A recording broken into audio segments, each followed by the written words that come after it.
This is the Recovery Lab. Here we dive deep into the struggles, victories, and hope that stem from recovery. No shame, no judgment, just truth, grace, and inspiration. Let's walk this road together. Hey guys, welcome to Recovery Lab. This is episode 112. I'm Brynn Knox. We got Daniel Anderson behind the scenes over there, and I'm David Sugg. And we welcome you today for a really, really good episode. And David, who's this episode brought to us by? Yeah, we're excited. This episode is brought to you this week by Sons of Sobriety. Recovery Lab podcast is made possible by that motorcycle club. This isn't your average club. The Sons of Sobriety was born to kill the stigma, proving that living clean can be fun as hell. We ride for the thrill and the cause. If you're sober, fight to be, and ready to ride with purpose, this is your crew. Red, black, and clean. The Sons of Sobriety Motorcycle Club was formed in 2025. You can call or text Daniel Anderson at 601-672-6591 to join the movement. We're super excited about it. Thanks, guys. Yeah. All right. Well, happy Sunday, guys. I do want to give a quick shout out before we start and get into our guest. I wanted to say the Dash and Splash is going to be, it's a 5K on June 28th at 8 a.m. It's, there's going to be water slides, watermelon, water balloon bash. It's really cool. It's brought to you by the Brain Injury Association. Erin Rees she's going to be a guest on our show here next month, and she's a really close friend of mine in recovery. And so, this is something she's really passionate about, and so I just want to bring attention to it. June 28th. You're probably going to hear that from me for the next few weeks. Cool. So if you don't have anything to do that day, it's going to be something really fun. And since there's not like a big requirement of having to actually run the whole way, I might even do it. Yeah. All right, so let's get started. David, why don't you introduce our guest today? Because y'all have had quite a week already, right? Yeah. The Adam and Erin Rees, owners, operators of Comeback CrossFit in Clinton, Mississippi. Very, very cool box. I love if we're having a guest that's doing something cool, has a business or anything, I love to get out and kind of visit with them, get a session in, whatever it is, whether it's therapy or some kind of cryo, whatever the heck. But y'all have CrossFit, and I was like, I'm going to come out there and I'm going to get a session in with y'all. And fortunately, y'all have on Wednesday nights a class just for that, for people in recovery. And you invited me out. It was kind of kismet. It was kind of just like meant to be. But I go out there and there's like all these people in early recovery. It just like blew me away. But I got to say, my butt is still sore. I'm so sore. Like, I mean, it just like torment that as I get older, that lactic acid hangs around like a drunk after the last call, will not go away. And I'm still hurting. And I move a lot throughout the week, but it has really been, but it was so cool to see y'all in an element, you know, really, really reaching out to people who need to get moving again, who have probably a real hard time being in group environments, doing hard stuff. And y'all were just so encouraging. I saw you in the back whenever we had a little AA meeting afterwards. And I don't know if you were praying or if you were just kind of listening, but I mean, just to see you like, not just check out, you know, you were still there the whole time. So I could see that y'all as a couple are just like really united in this idea of getting moving, supporting alcoholics and addicts, and really, really trying to change lives through CrossFit. That's why I'm super excited to hear what y'all guys say. But first, the nitty gritty. I want to know when you got sober and when you were thinking about reopening this gym, how long was it? What was the idea to action moment like? Like when you first thought about doing this, and how were you going to try to incorporate all this stuff you got going on now? Okay. So I got sober February 25th of 2021. And when I came home, we were kind of in that process of like, what's life going to look like now? Like there had been a lot of chaos in our life, obviously, from my addiction. And so we started doing CrossFit back in our garage, which was how we started way back when we had another gym at the time. And so we started doing it in the garage together. Our kids got back involved with us, and it just became a building block of rebuilding what our marriage was going to look like, our family was going to look like, and this thing we were doing together. And in that, we started having these conversations of like, there's got to be something here. Like, there's got to be something. And what does this look like? And crazy thing, I was on Facebook and this article from Rolling Stones popped up about this guy in Ohio, Portsmouth, Ohio. Shout out Del King. And he had a gym, and he was bringing in people. Like, he was busing people from treatment centers to his gym. And I was like, what are the chances I'll ever hear back from him? But I'm going to email him and just say, like, hey, I want to know more about what you're doing. He responded, and he was like, come up here and see. And so we did. We planned a trip. We went up there in November of 2023. Yeah, almost 2 years ago. And so went up there and just was blown away by it. And we were like, okay, this is it. Like, he brought them in. We did a workout. They did what they call like a brief afterwards. And we came home and started praying about it. And things just started falling into place. I got recertified as a CrossFit coach at the time and just started really praying about it. And it just kind of became CrossFit Comeback after that. And we just started thinking about how we were going to start with the foundation of just a CrossFit gym and have people come, have members. And then we were going to, after a little bit of time, implement the Wednesday night class and get people coming and see what that would look like. And just knowing that doing this hard thing together, like CrossFit, it creates a bond. I mean, it's just kind of like what you have when you go into a meeting, like into an AA room. Like, you have this bond because you've walked through something together. And CrossFit kind of creates that same tone of you're sweaty, you're pushing yourself, you're challenging yourself, and then afterwards, conversations naturally happen. And so we thought, okay, we could do this and make a meeting out of it and encourage people. And so, yeah, that's how Comeback came to be. So the gym that you visited in Ohio, was that a CrossFit gym? Yes, it was. And so they are in a town that was overrun by the opioid epidemic really bad. Like, they just about have a treatment center on every corner in that town. And just a very he is a veteran and kind of came home to a town that had been destroyed by drugs and just really felt like, hey, we need to do something here for the community. And that's where his vision came from. And so we just kind of picked up with what he did and brought it back here. And it looks a little different from his, but the concept is the same. Like, there's people that need community really bad, and they need an outlet, and CrossFit can provide that. So, yeah. Just real quick, Adam, would you mind telling us kind of what CrossFit, for listeners that have never been in a box before, have never seen it, kind of give us the 30,000 foot view of CrossFit? Okay. Well, the definition of CrossFit is functional movement, constantly varied functional movement performed at high intensity. Wait, say that Sounds again. like sobriety. Yeah. That's true. So, constantly varied functional movements performed at high intensity. Okay. So, what that means is we do movements that carry over into everyday life. Squats, deadlifts, picking things up,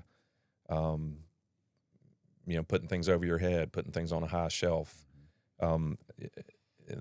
That's just a couple of examples of things we do. But I mean, it would take a really long time to get more into detail about what we do. But it's the program really just it's the way your body is naturally meant to move anyway. And then so all these workouts, they kind of build on each other. It's different day to day. It's not going to the gym and working legs, one day a week, or maybe most people skip legs totally, but, doing arms and then shoulders. And, it's not like that. It's a full body workout pretty much every day. Every day. I mean, it's the bias is different from day to day, but it's a full body movement, every day. And they're typically always groups. Always It's group Always setting. class setting. And I noticed y'all had several coaches. This is the first box that I've been in that's just like there were the ratio of participants to coaches. Is that something that y'all kind of brought, or is that something y'all have seen? Because I've never seen that many red shirts running around saying, hey, try this, try that. So for the recovery class, we have more on hand, Okay. just because we are dealing with a lot of people with different functionality, different levels of fitness, maybe never done anything. And so to make sure that everybody is recognized and seen and helped, we do have more there. For the typical CrossFit class, we have one coach there. Mm-hmm. So, yeah. I would like to talk a little bit about, can we rewind the clock a little bit and talk about the tough times? Do you mind? So you got sober February 25th, right? Mm-hmm. So what was life like February 20th through the 24th? I was in a hotel, binge drinking in the dark, thinking that I was going to die. And on like February, well, I guess it was February 20th, Adam actually came home. He had taken the kids to my in-laws. I did not know that at the time, and woke me up and just said, "Hey, can't do this anymore. You got to find somewhere else to go." And he said, "I've got to take care of our children, and there's too much chaos." And he was like, "You got to leave." And so I did what any typical alcoholic did. I went and found a place that I could keep drinking, and I did that for a couple of days, and then, only God could intervene in something like that. I Googled a rehab, did not pull up any rehabs locally. I ended up in Miami. Yes. So, like everybody, a lot of my closer friends in recovery make me tell this story all the time because they think it's hilarious, because I ended up like literally being picked up at an airport by this 6-foot linebacker, being put into a van. And I'm like, at this point, texting him, like, "You may never see me again. Like, I don't know where this is taking me." But it actually took me to an incredible rehab place. I got beyond the help I needed. Just incredible people there that worked. What was that experience like in there? It was scary. I was put in with a variety of levels of addiction at the time. And Did that make you feel like you weren't that bad? Does that make sense? Like, "No, I'm not as bad as these people." I don't think so. I mean, I think that in some ways, some of their stories, I was like, wow, this could have ended a lot different for me, or my consequences for my actions could be a lot heavier than they are. So I was thankful for that. But I felt so low and so much shame and regret for where I was. I never really saw myself thinking that, like, wow, I'm glad I'm not as bad as them. I think I was just like, wow, I've really gotten myself into a situation here that I cannot get out of, and I need to think about what this needs to look like going forward. So, yeah. What was the day-to-day there like? Was it just groups throughout the day? It was groups. We had some great counselors in therapy, so you did a lot of one-on-ones, and then we would do groups, and then we would do like activities and things like that throughout the day, keep us moving. I mean, we'd go for walks, typical things like that. And but yeah, I mean, I don't know kind of the rundown of other treatment facilities, but I would feel like it was probably similar to most, in the sense that we were in groups like 4 times a day and then meeting with the therapist once a day. Was it 12-step based? Did you work the steps in there? Yes, it was. They were very great in having me prepared to come back, get a sponsor, and get working the steps. Like they really talked about that a lot. And so, I mean, they were like, when you get home, do not waste time finding a sponsor and do not waste time getting started. And that's what I did. I mean, I came home, and within a day I had a sponsor, and I was going to meetings, and I was really like hit the ground running when I got back. So, Nice. Yeah.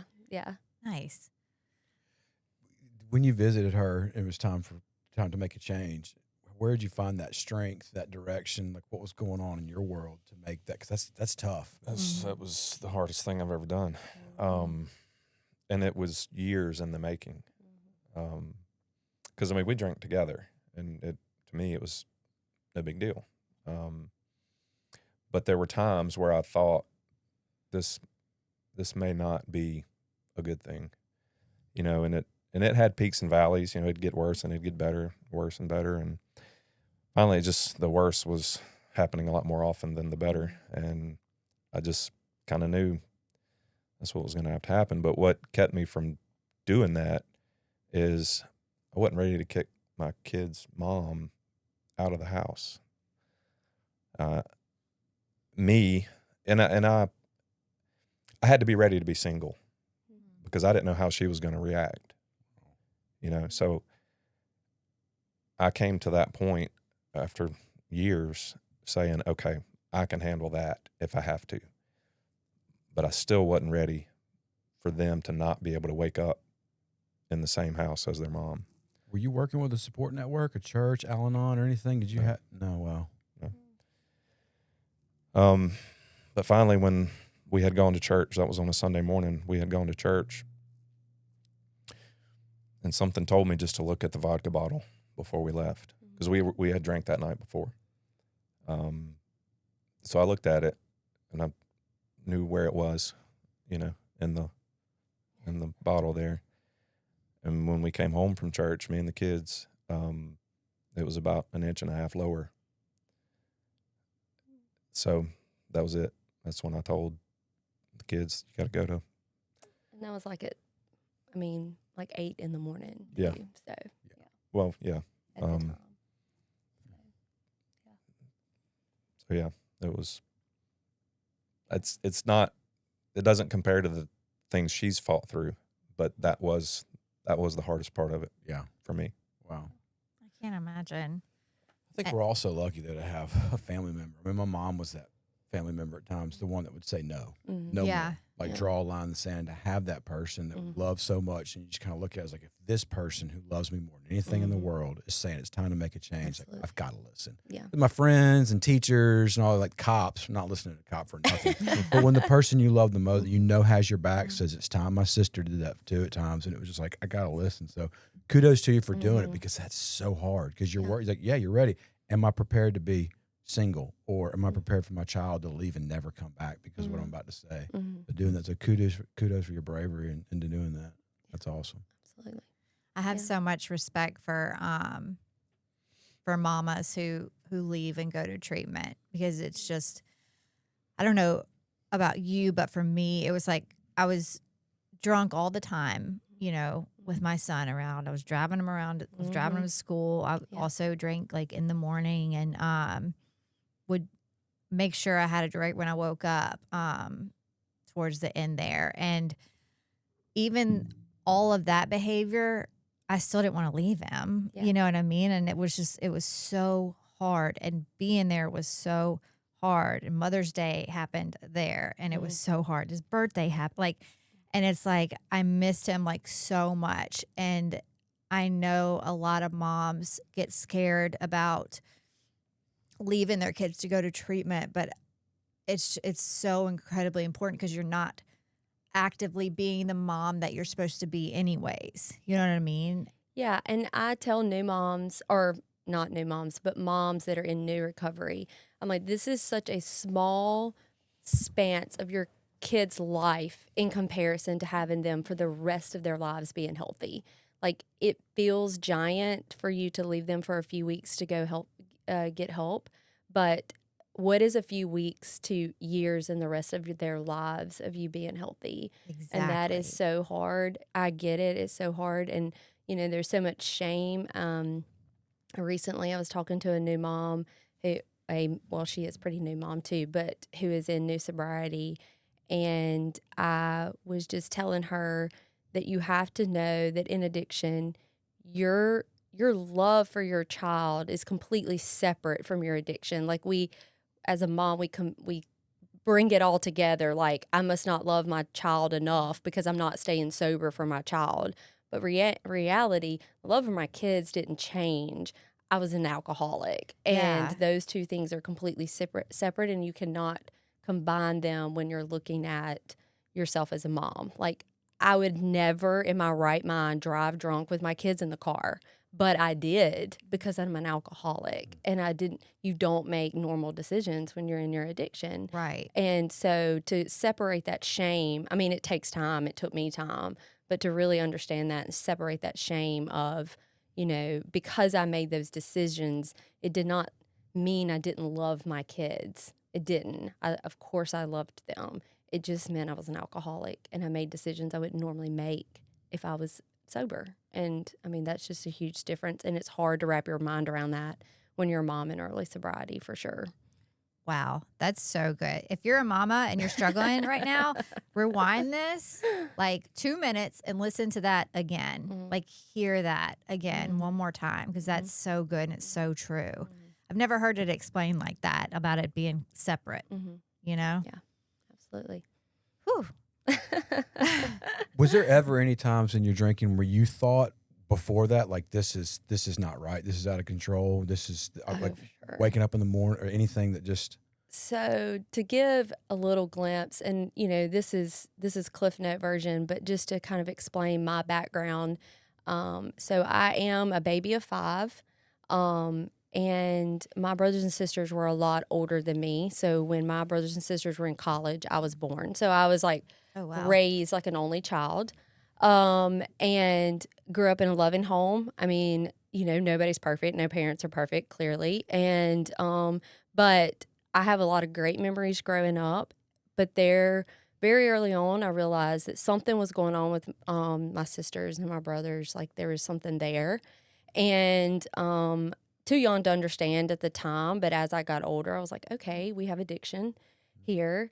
So when we were talking before we got started, and you asked kind of when it really kicked off. So I was pregnant with my son in 2007, and my brother David committed suicide. So he was in addiction and just had a lot of things going on behind closed doors.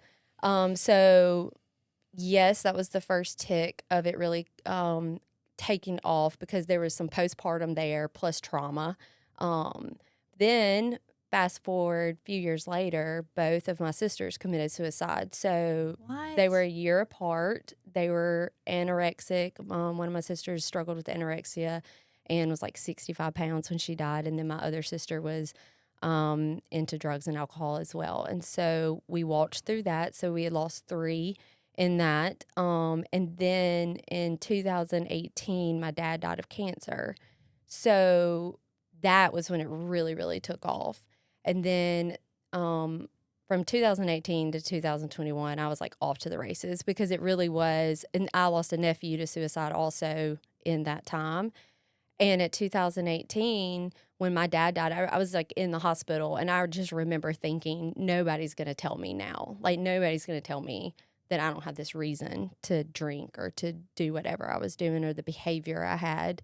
And so, yeah, so the writing was on the wall for me. Like, I knew in my addiction and in my alcohol, I would lay awake and just think, I'm going to die. Like, I'm going to die, because I know how this ends. Like, I am in a family that is like filled with addiction and mental illness. And if I don't get help, I know how this is going to end. But then there was the other part of me of like, I can do this myself. Like, I can do this. Like, I can do this myself. I can figure this out.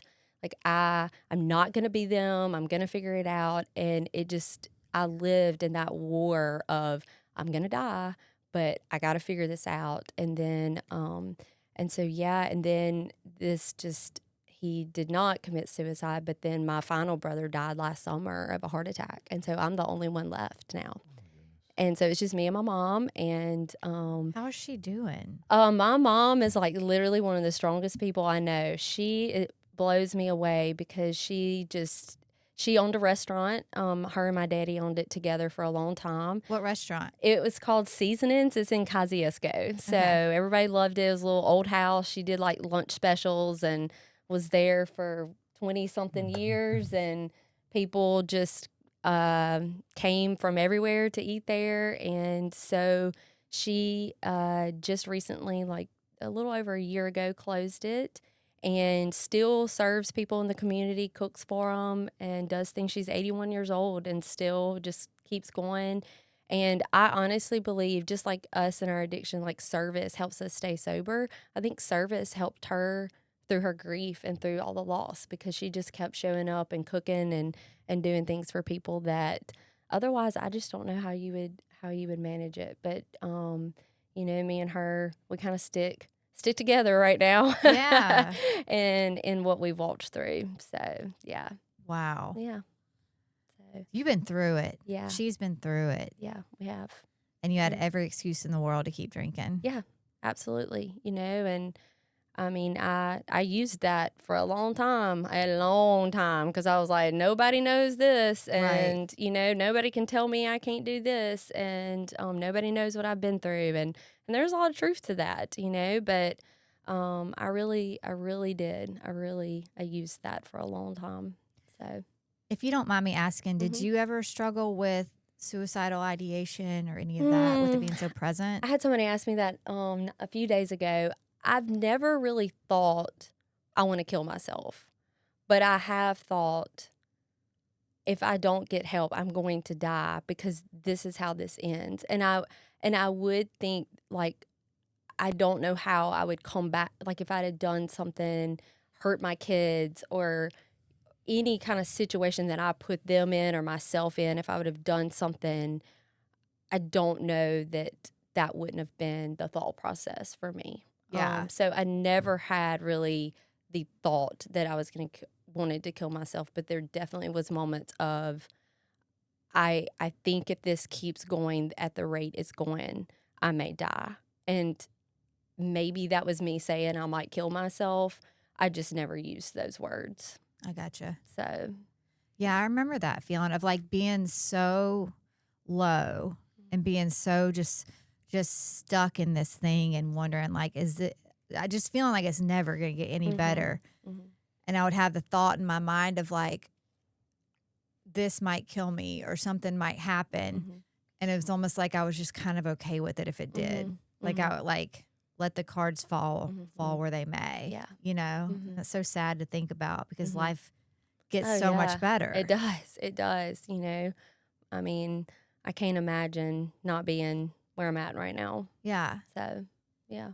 How many kids do you have? I have 2. We have a daughter who is she's 20. She's getting married this year. Oh, wow. Yeah, and then we have it's crazy that we are at that phase of life. Like, we were sitting around coffee talking about the wedding budget this morning. Oh, man. Nice. Dad's having a hard time with let's it. don't talk about Yeah.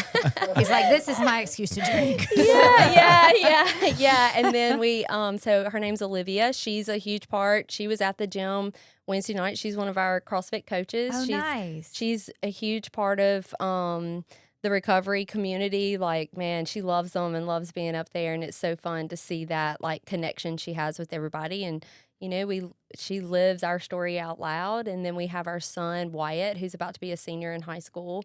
And he's the same way. Like we all kind of we live in this space of we're not ashamed of what we've walked through as a family. And we talk about it openly. Like they're like, hey, Mom, are you headed to a meeting? Or, I love that. like what's going on? And we don't have any secrets with them about anything that we walk through. And so they're not going to hear anything today or any time that they don't already know, So, and That's so yeah. healthy. I love that Yes, you it guys do is. that. It is. And it's given them some power too, like some confidence in just walking with life because they've walked through this hard thing and we've overcome it as a family and it carries at them out into their world of like, hey, we've done this. Like we're good. Like we can handle what's coming. And you can really see that in both of them. So yeah. Do you get worried about,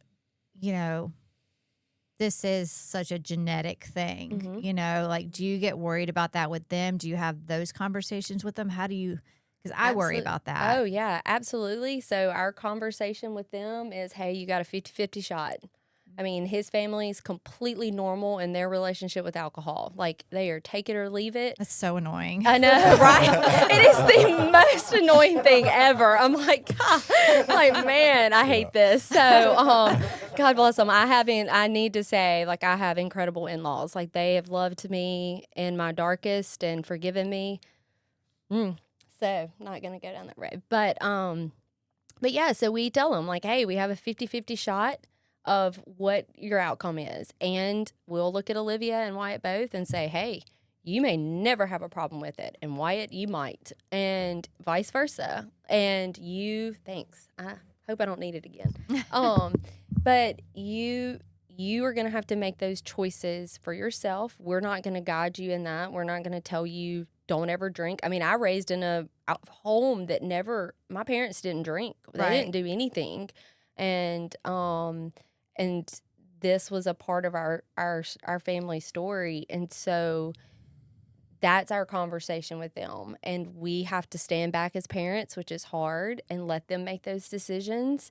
and just pray that if there's signs of it, they recognize it and are able to correct and redirect their path before it gets out of hand. And that's all we can do. So, and I think that they are hyper aware of their consequences if it is a problem just in their own lives, like how it can affect just from seeing what we've walked through. So, yeah. Gotcha. Yeah.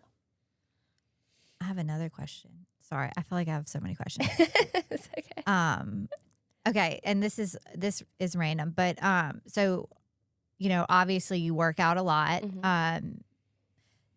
And your sister struggled with anorexia. Did you ever struggle with body image or any of that? I was not saying that way. I mean, I would say that possibly the normal body image issues that I feel like most women struggle with. Yes, I would say, just wanting to lose the weight or look a certain way or things like that. But that was never, not eating was never my thing. Right. Never had a problem. That was never the issue. So no, my addiction never looked like that in any way. Mine was only ever alcohol. Yeah. So Okay. yeah. Mm-hmm.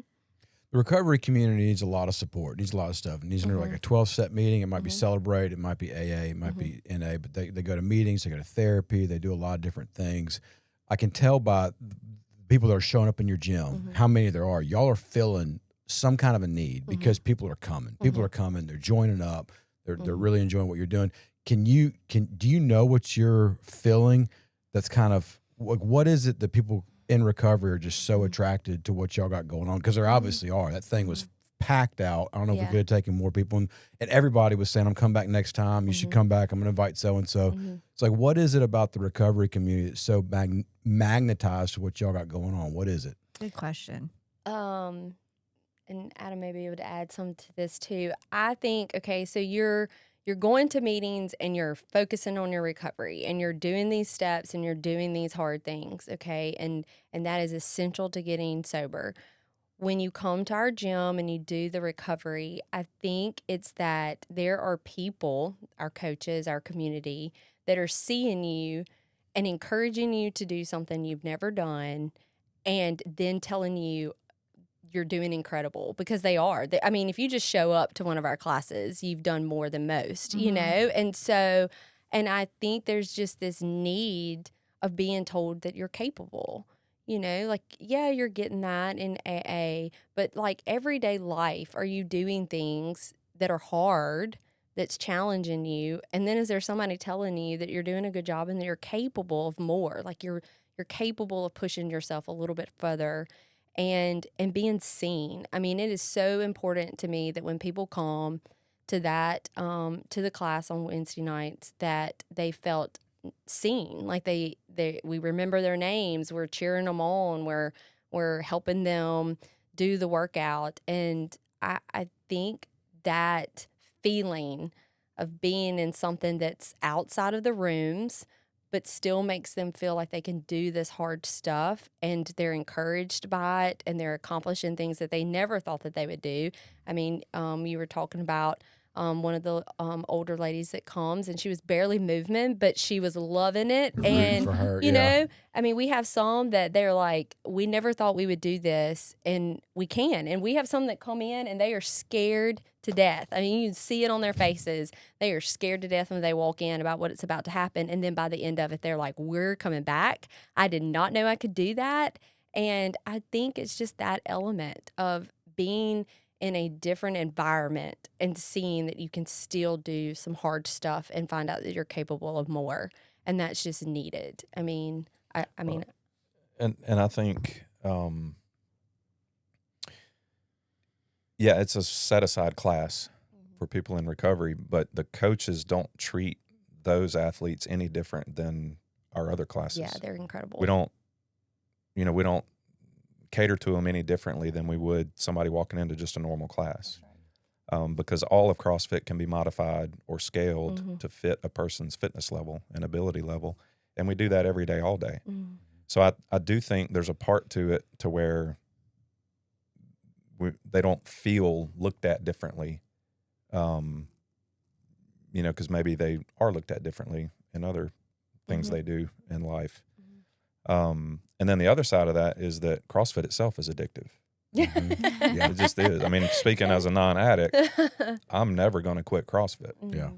Yeah. I mean, I can't. I've tried. Mm-hmm. Can't. Yeah, it just So. feels that niche that we have, that thing that we have, that we need to be doing something.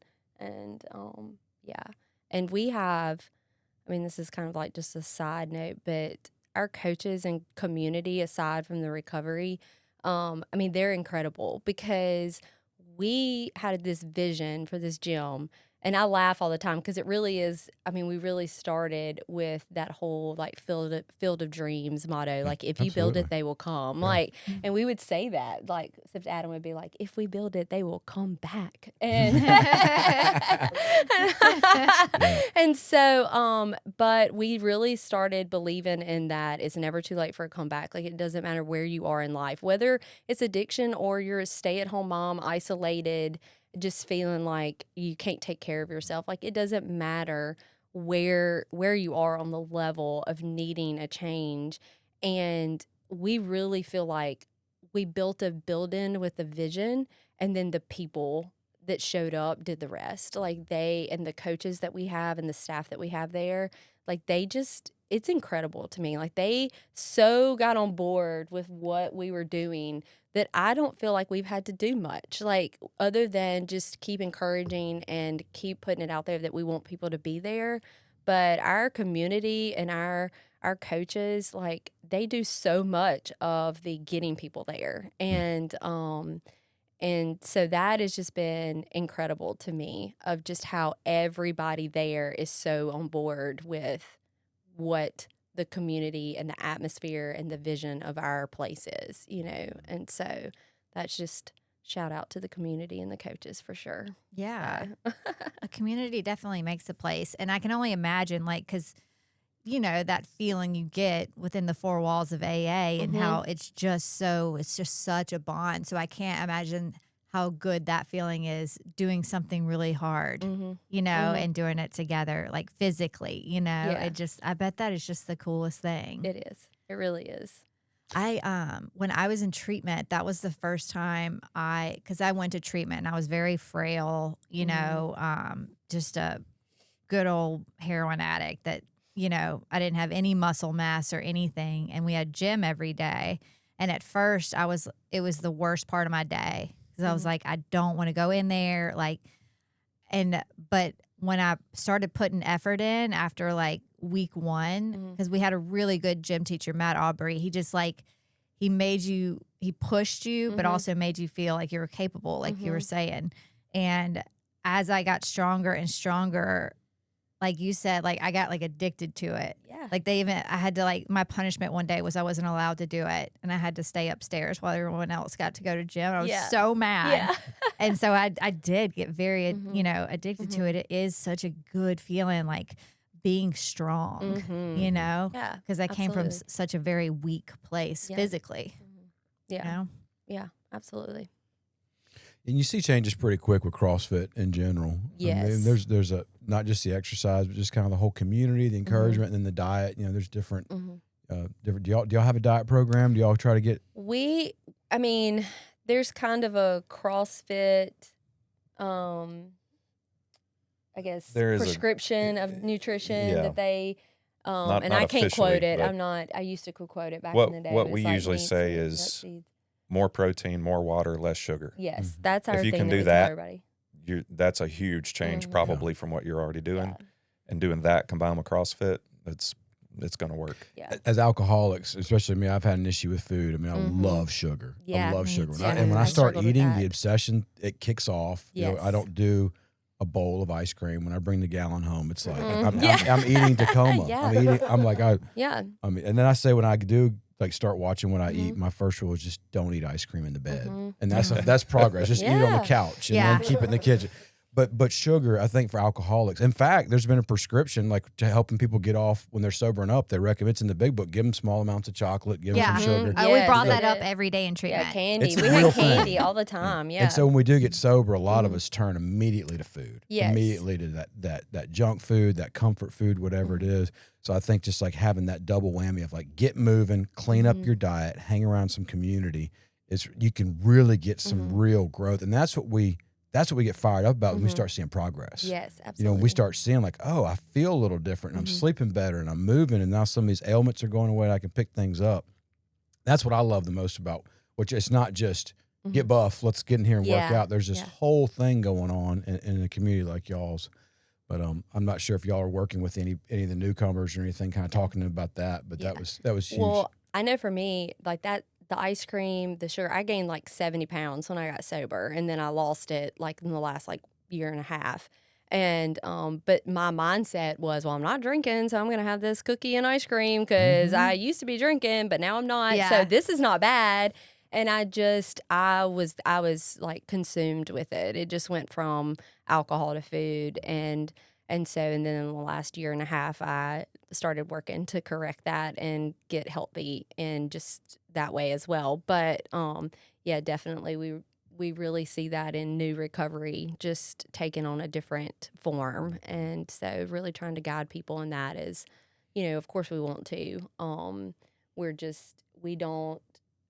We don't think that it's going to look perfect either. And so small changes can go a long way if you're moving your body. I mean, it does not have to be drastic in the beginning at all to see results at the gym for sure. Like what kind of small changes? Just what he was saying, More the protein, the water, the less sugar, you know, just cut back on things like that and you will see a difference. If you're just doing CrossFit consistently, you will see a major change. And then down the road, if you're ready to hit some more goals, well then dial it in more, get more where you're logging things or keeping up with things if you want to. And have goals, but that is not necessary. Or I mean, it's not necessary ever, but it's not necessary in the beginning. Well, but when people ask that question about diet and nutrition, they want it to be difficult. Like they want it. They want to be given like you got to do this and this and this and Right. that, and you got to track everything from the beginning. You don't. Yeah, That's a good point. Why do we want it to be difficult? I know, but the thing is, if you gave them that to do, they wouldn't do it anyway. Yeah. So why not just drink more water, eat more protein, and eat less sugar, and So drink less sugar? boring. Yeah. Because Yeah. you drink more than you eat, probably. Oh yeah, I'm For terrible most about people. that. Yeah. But it really, it's simple, but it's hard. Yeah. Now I can't stop thinking about this pie. Have y'all had Yeah. the pie, the peanut butter pie from Primo's? Oh, Oh, I love We anything had- peanut butter though. So We had one in the fridge this past week for about 48 hours. Because I would just go in there with a fork. I wouldn't even get a plate. I would just yeah. start eating away. And then Yes. I'm so funny because I want like immediate results, So like if one night a week I don't go in there and like eat some cookies or something, I'm not snacking tonight. Mm-hmm. And I go to bed and I wake up the next morning. I'm like, I'm gonna see if I'm at my goal weight. Yeah, like you've lost a few pounds. Absolutely. Yeah, we definitely It's ridiculous. we definitely want it to be fast, and consistency is the key. I mean, it's just like in recovery. Like we got to keep showing up, and it's the same thing in the gym for us too. So, yeah. tell me a little bit about that. Outside of the gym, what's your recovery life look like? What do you do? How do you do the day to day? Okay, so day to day, well, I'm in a girls group on Monday nights. Where? My sponsor holds a little meeting at her house. What's her And so- address? I'm kidding. Oh my Bring peanut gosh. Oh, that's hilarious. Yeah, she holds it for her sponsees and all the way down, and we do a big book study. So we usually get through 2 sentences of the big book. So by this rate, I'll be still doing it when we're 80. But we love it, and it's just a great time for us to check in on each other, talk about real life stuff outside of a structured meeting setting, a little Right. bit more laid back. I go to Serenity of Purpose as my home group, and so we do that, and then and then doing our stuff at the gym, interacting with people in recovery, and then our Wednesday night workout and meeting is pretty much what my week looks like. Cool. So How many at your sponsors meetings? Like 5 or like 20 women? showing up? it depends. Sometimes we'll have about 5. Sometimes we'll have like 8 to 10. Okay, So, cool. yeah, it depends. cool. Yeah, we have a lot of fun. It's a Yeah. great group. So yeah, so that's what that looks like for I us. have a few meetings that I go to where it's like it's really it's smaller and like the ego, the win. You know, some people share Yeah. and they're trying to Yeah. win the meeting. It's like Yeah. here goes this guy. Yeah. Again, you know, it's like but in that small intimate things, it's just like there's a completely different It is. vibe. I love that. So I'm happy you get to experience that. Yes, And it if really your is. listeners are 12 step and you're looking for go smaller sometimes instead of going to bigger, go smaller, get more intimate, get to know some people and just stick with it and see what happens. If you have the opportunity to do like a big book study or something at somebody's home, Yeah, do it because that's where absolutely. that's really build some relationships and really get to Yeah, some of my closest friends are in there. Oh, yeah. For sure now, and that I wouldn't have those relationships if it wasn't for that small Monday night Yeah. meeting. So, and most of them come to the gym on Wednesday nights too. So that's cool. Cool. So yeah. You mentioned church before. That's whenever you noticed the vodka bottle had gone down. So church, are y'all still pretty active in the same church? Or y'all, I would not say so. No, the we church we're weren't going in to that. then is We're not in different that than the church church we anymore. go to now. Yeah, so it is a part of our life. I will say there was some struggles there, just because of what I was very before getting sober. I was very like I felt like I had to be doing things for God to love me. Like my relationship with God was much different than it is now. And I find a lot of my faith and my relationship with God comes from a lot of just the conversations and community that I have in recovery. And not to say necessarily that that's completely replaced my church life, but I would say that I have bigger connections with that than I necessarily do in my church life now. And so that's church and sobriety has kind of been a back and forth for Adam and I. So on just what that should look like now. Yeah. So no, we're good. Don't go there. I know it's been difficult for me. I grew up in a Presbyterian church, and I get that. There was a certain set of rules. There was a certain set of language I had to use.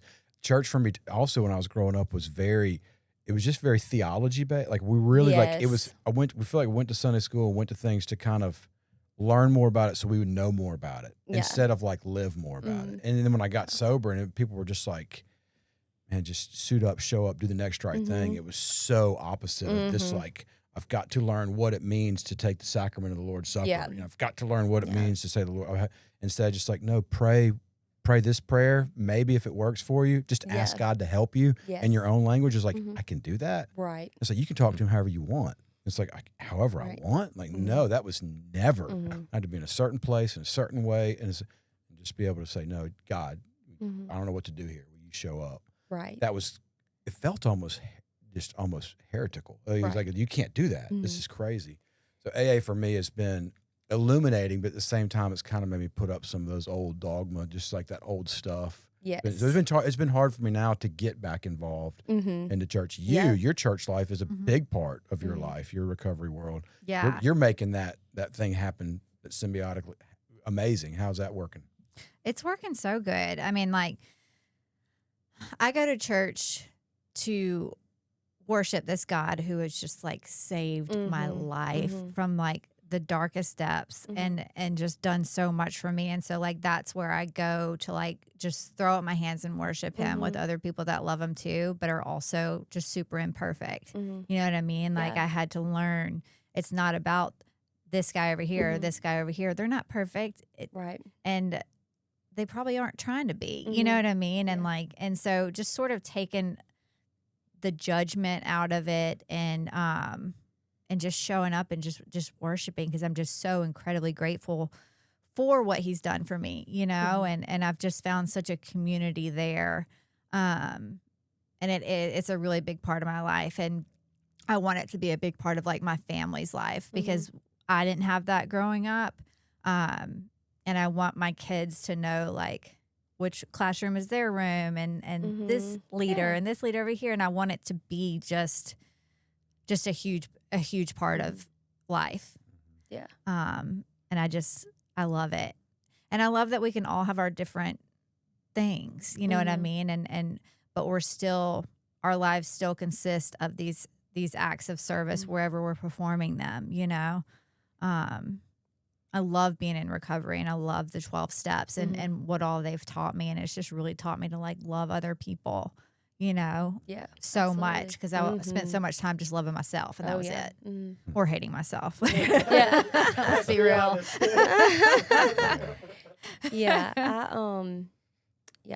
I had a thought and I've already forgotten about it. What you were just saying. Oh, it made me think. Friday night at our meeting, my sponsor actually spoke up. It was a great meeting, and it was just talking about willingness and God. And she talked about like how she had grown up in the church, and I had done that also. And when she got into AA, they were like wanting to talk to her about God, and she was just like, I mean, do you really think you're going to tell me something about God I don't know? You know, and I related to that because that's how I felt. Like look, like we can talk about sobriety, but I know about God. Like I got it under control. And the truth is, I had a very like rigid, scary view of God in my life, of just this, if I didn't do things a certain way, like he was punishing me. And I really thought in my addiction that the reason I was struggling so bad was because I was not loving God enough, and that I wasn't doing enough for him. And that was my mentality a lot. And so when I got in treatment and found out that we have this physical thing that's different in us, and that it doesn't have anything to do with my morality or my love for God, it was life-changing for me. And it literally changed my relationship with God in that it became free. Like I didn't feel like I was having to work for him to love me and for the grace he was giving me. And that was probably one of the most freeing things that happened to me in treatment, was for me to realize that who I was to God, like my addiction did not determine that. And I was so thankful for that. And we do have a church community. I don't want it to sound like we're just like not in church. We do. It didn't sound like that. We do have a church community. It's just that used to be the end all be all of how I thought I should be. And now it's much broader than that. And I can see that there's other ways to have community that's in Christ that doesn't necessarily look like I'd show up on a Sunday morning. And that is kind of where we are in that relationship and with him. And I love that. And so that's to clarify a little bit on what that looks like for us. So you hate churches? Yeah. Not all of Basically. them. Just Yeah. We got a list now. So that's interesting though. So I bet you had a really good second step in treatment. Yes. Did y'all have to do like the old concept versus a new concept of God, or like what did your second step look like? I mean, I just remember, so the whole spiritual experience thing, I just remember being on my bed in treatment and just having this feeling of resolve of like, I'm not going to drink anymore. And I will never forget that moment. Like exactly what I had on, exactly the time of day, like all of those things was very real, of just sitting in there and just being like, I literally am never going to do this again. And I know that. And having this feeling of, I guess, like love and power, and knowing that was just God, like showing me that, hey, like we're going to do this. And so, yeah. Was this your first exposure to 12-step recovery stuff? Was this experience? So when, like 6 years before, well, no, that's not right.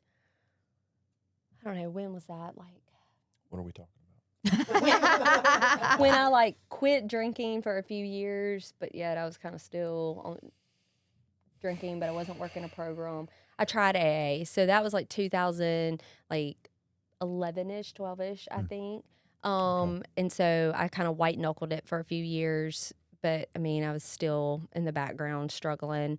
But I had gone to AA a few times, and I really was just like, this is crazy. This is not for me. Like, I don't know what I'm doing here. And, it's timing. I wasn't there yet. I had not hit my bottom. I had not, I needed to go back out and figure it out again. And so I knew a little bit about AA, but coming back from treatment and getting in, it was like I was like, oh my gosh, like who knew that people would sit in a room and share their darkest stuff and just be loved on, or even people laugh with them about it. Like, and to me, that was what church was supposed to be. And I remember thinking like this, they've got this right. Like, this is how it's supposed to be. And so it really, that was when AA, and it just really took off for me. That's so cool, because I know that like not a lot of people, but some people I've talked to before, they've gone to AA in the past, or they've tried one meeting or something like that, and it just wasn't their vibe. Like, they just weren't feeling it. And so they never went back. And so the fact that you had that experience, and not only did you end up going back, you now have a gym and you have a meeting after one of your workouts. Like, you know what I mean? Like, you're not just dipping your toe in. Right. So that's really cool. That's a cool testimony to have. Yeah. So, I mean, and I really do think in all of our stories is timing. I mean, you just have to be where you're ready. And clearly the first time around, I was not ready to hear any of it or feel like I needed to be a part of it or anything. And so versus the second time around, I'd almost lost my family. I mean, there was a sense of desperation of like, I've got to do this and I'm going to do whatever I'm told. And I did. So, yeah. Yeah, and all the other loss you had already gone through with your former family. your family, Your whole family. your whole family. That's just, I don't know if we have time to get into it, but just like dealing with that grief, that's maybe survivor's remorse, or just like I'm the last one here, or just realizing that like you've only got one shot when you're gone. That's got to be just some heavy stuff to carry. And does that burden you, or are you kind of? So more recently, have we had conversations of how, like, I wish I could be this person and know my brothers and sisters. Like, I didn't, like, and I wish that I could go back and have known the right things to say, which, who knows? I mean, who knows? But, like, did they ever have the chance to try recovery? And I just really don't have all those answers in that. I mean, I know there was multiple times that they tried to be okay. I will say that there was a lot of ups and downs for all of them, and treatments and all of that. And so I do more now think like, I wish this Erin could have time to talk to them and help them, and so, and that why did I get it right and they didn't? And I think about that a lot. So why am I the one? Yeah. Yeah. So I get that. I lost my dad when I was still in active addiction. I think about that a lot. Like, I wish I could just, I was be able to get to do this with him. Yeah. Because he was just what he wanted. He wanted just a normal kid that would go to work and make a living, and I just wasn't. Right. I wasn't. He was like, I was just a hellion. Yeah. Well, y'all do offer a whole lot of stuff to the person in recovery. So the Wednesday night class is an open class. You sign a waiver; it's free. You have another recovery class like that, or is that the only one? That's the only recovery class. We do have a Saturday class that's free also. Okay. It's at 9 a.m. It's to anybody. Okay. So whether you're wanting to just try the real CrossFit classes, or if you're someone in recovery and want to use that as a time to get another class in on the week, it's open to anybody. And I don't want to misspeak, but do you offer a discount to people in recovery? We do. What's that like? So we have a tiered program for them. I'd go into the price details with them individually, but so we start at one rate. I guess it's about a half price for the first 3 months. Yeah. And then we go up. Then it steps up for the next 3. Yeah. And then after month 6, it's full price. That's awesome. So it's like a tiered deal for them to be able to come in for 3 months, see how committed you are, and see if this is something. And usually we've seen they get in there, they get committed, and they're like, well, we're not stopping now. And so they're ready to take that phase 2 of it. And so, yeah, because we feel like you're getting, when you're, especially in early recovery, I mean, you're getting back on your feet, you're trying to get your life right, and we want to be a resource for you to be able to help that, but we don't want it to be a burden either. So, yeah, we definitely try to. That's really huge. Try to provide and meet you where you're at. And, so we want them there, definitely. one of the coolest things about getting to do this podcast is getting to see other people that are doing different things that are in the recovery world, whether it's another nonprofit that's raising money to put people in treatment and sober living, or whether it's y'all doing something that's really catering to people in early recovery. But we are really, really connected to a lot of different entities. Is there any way we can support y'all in what you're doing? Is there anything y'all are in need of? Are y'all needing more clients? Are you needing a grant for somebody to? I mean, what was there? Have y'all thought about anything that y'all might want from the community? Yeah, so I mean that's a good question. We've actually been throwing around the idea of starting a nonprofit ourselves, like just what that's going to look like, because we just feel like this is endless. Like we feel like where Comeback can go, not just as a gym, but just as a recovery community, is endless. And so we have a lot of dreams down there. Definitely looking into like helping people. If there's somebody that comes in and they're like, hey, I really want to join, is there like providing like a sponsorship? Like, is there another member, or is there another way to help them for a couple of months until then they can start taking over that membership due or whatever? And just having the resources to help people if they're a part of our community. We want to be able to provide them if they're in a need or things like that. And so we're definitely looking at all of that. I don't know if I can give you just a direct answer of how to help us right now. But yeah. Well, So. He's I like, mean, yeah, you can. Yeah. No, well, no, just- yeah.